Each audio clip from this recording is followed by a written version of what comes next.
Hello and welcome to Math Notes here. What we're going to do today is you're going to try a problem on your own, and then you're going to watch me do the problem. And then you're going to try a problem, and you're going to watch me do a problem.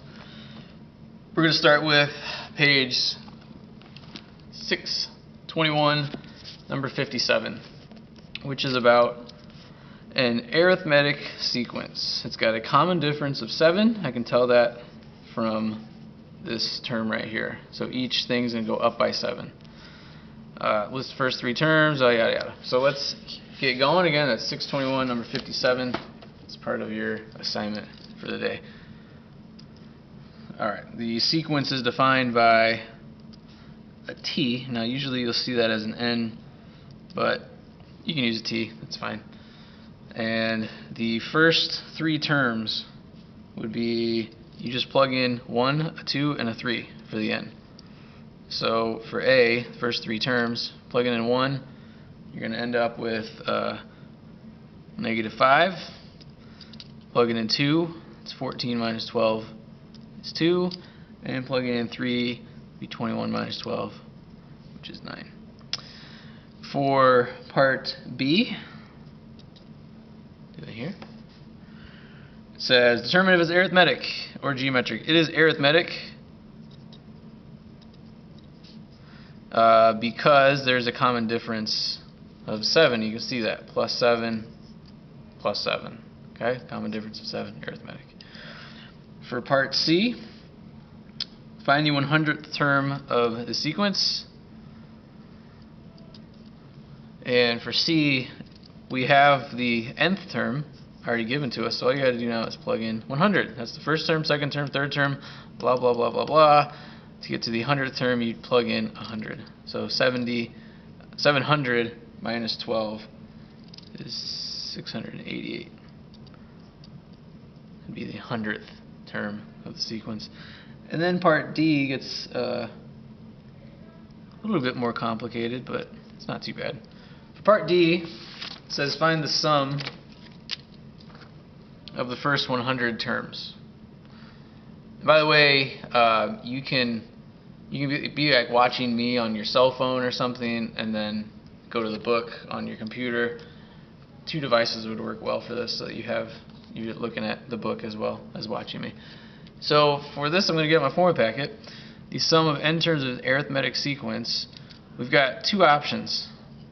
You could use this option if you don't know the nth term, and you can use this option if you know the nth term. Now in this scenario, because we just found out the 100th term, we can use this equation, the sum of 100. So we're going to plug into that equation. The sum of 100 is equal to n over 2. So it'd be 100 over 2 times u1, the first term, which was -5, plus, I don't know why I put a comma there, plus the 100th term, which is 688. So we're going to plug that into our calculator. You're going to end up with that number right there, which for IB purposes, we're going to round to 3 sig figs.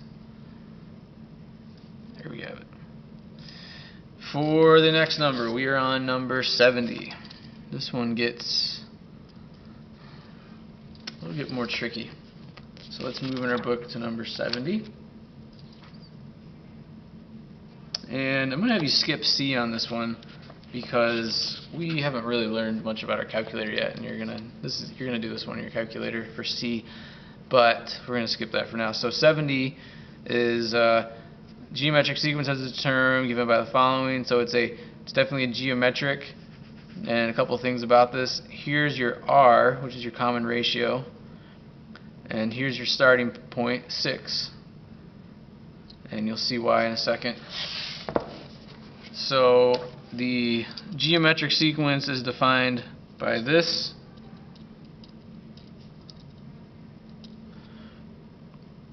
And the first thing we have to do is figure out the first two terms of the sequence. So that means we got to plug in a 1 and we have to plug in a 2. So when we plug in a 1, makes this 0. And anything raised to the 0 power is 1. So 6 times 1 is 6. So that's the first term. For the second term, you have to plug in 2. 2 minus 1 is 1. 1.2 to the first power is 1.2. So now you got to get out your calculator and do 6 times 1.2 to get 7.2. And then to get the next term, you just keep multiplying by 12. That would be the next term if they asked us. And then the next term. And eventually it's going to get pretty big. And what's happening here is you're increasing by 20% every time. You're gaining 20%, you're gaining 20%, you're gaining 20%. That's what that 0.2 is. You're getting 100%. Think of that as like 100% plus 20%. That's what's happening right now. Whoop, 100% plus 20%. I'm off the page. Excuse me. Okay, there we have it. So for B is asking, find the first term of the sequence which is greater than 30. So what we need to do here is you could just keep multiplying by 1.2.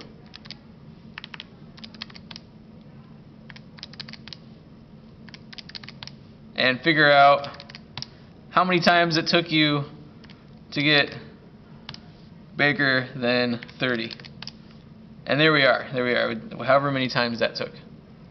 So I should have been counting, and that would have been our answer. Or we can use the nth term and make it greater than 30.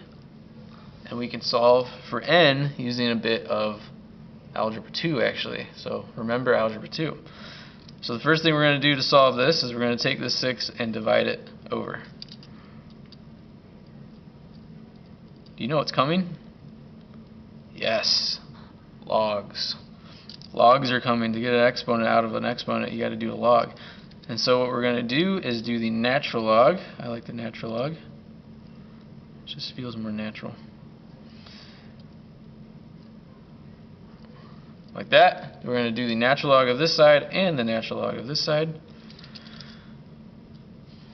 And then we're going to take this n minus 1 and move it into the front. That's the beauty of the logs.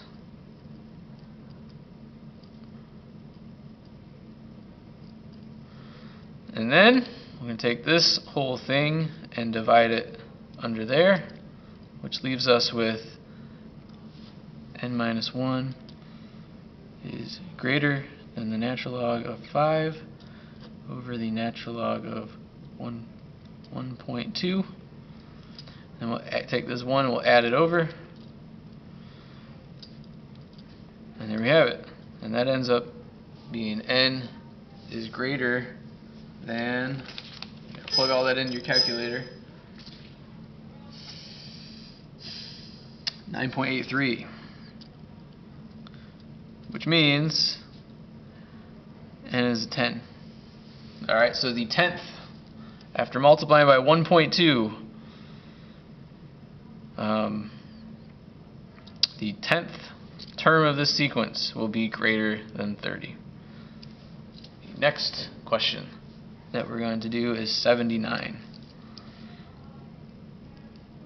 Let's take a look at 79.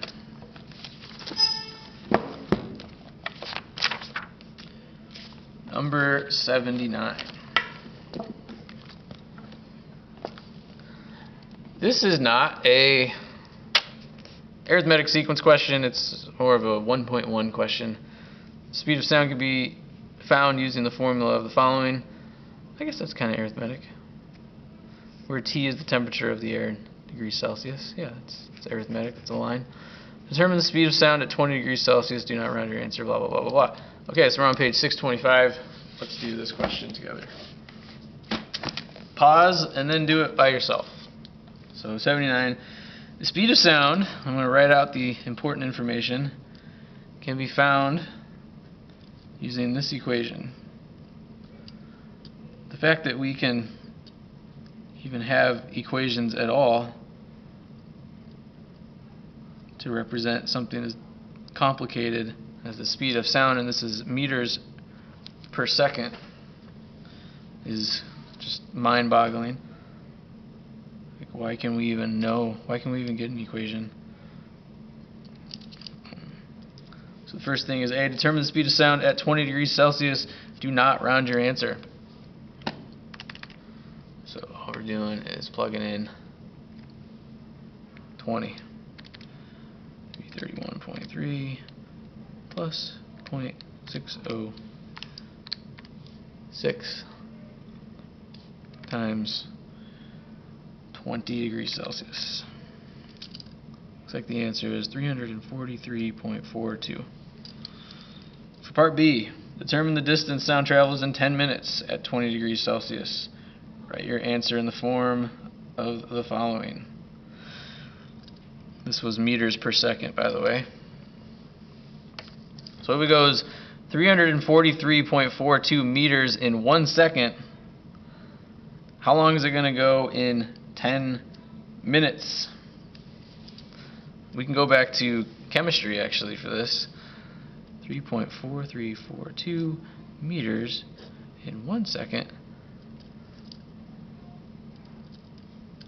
Minutes per second.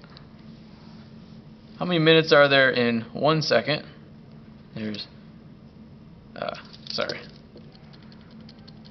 60 seconds in 1 minute. So we want to convert this to 10 minutes. It would be 600 seconds in 10 minutes. You could think of it like that, or you could do it however you want. But there you have it. You could solve this just going across there, and then you'd have meters per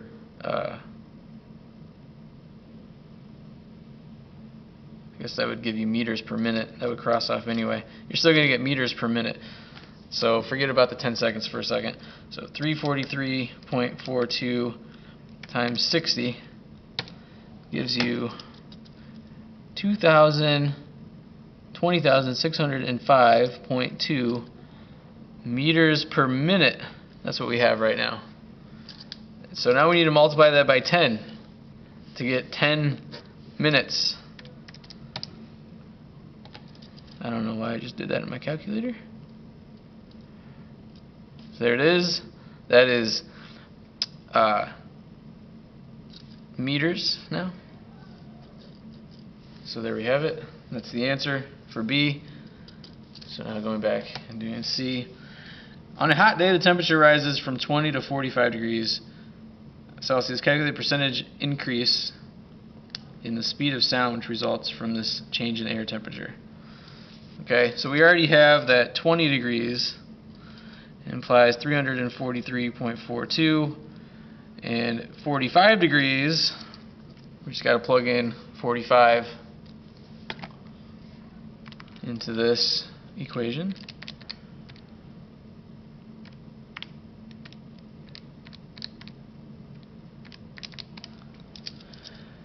$358.57.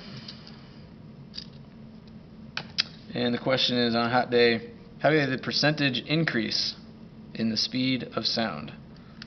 So what percent did it increase to get to this? It definitely went up.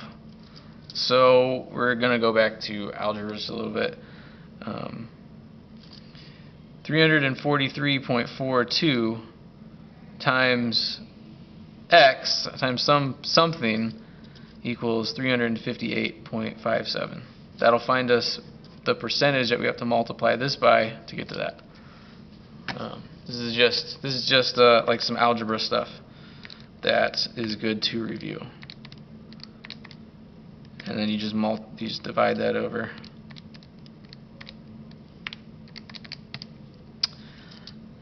X is 1.04411507.8.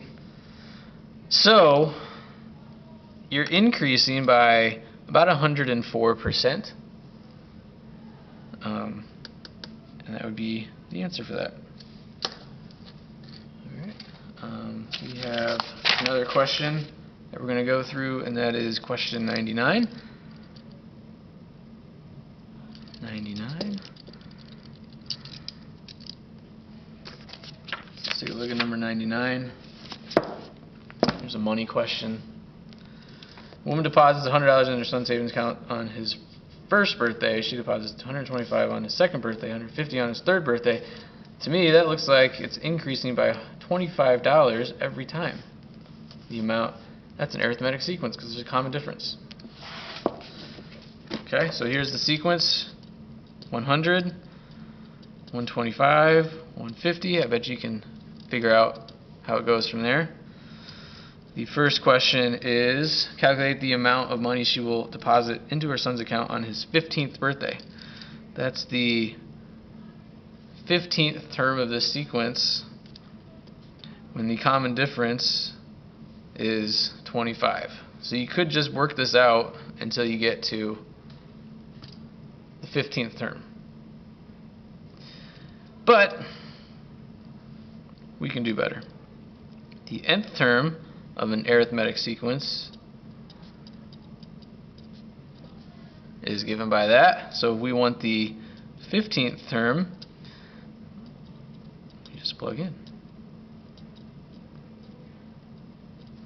Plug that in your calculator and go from there. So 100 plus 14 times 25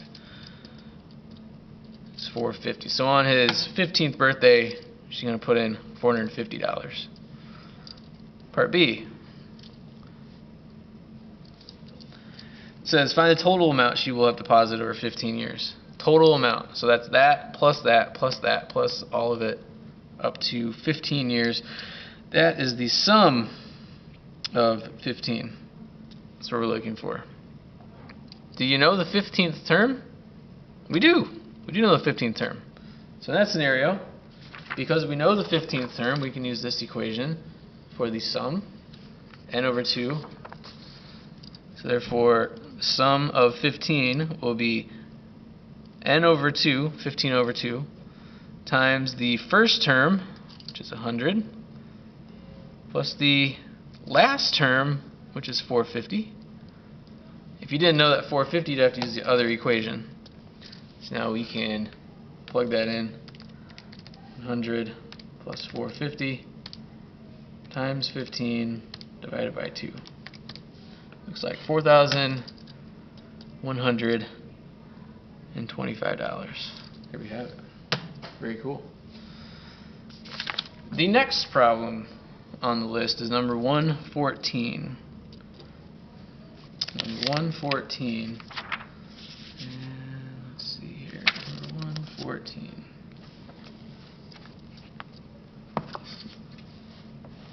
Here we are. This is the fourth term of an arithmetic sequence is 22, and the 10th term is 70. Suppose that the first term is U1 and the common difference is D. Okay, so for 114, that's one of these questions. We have 1, 2, 3, the fourth term is 22. And then you're going to keep going.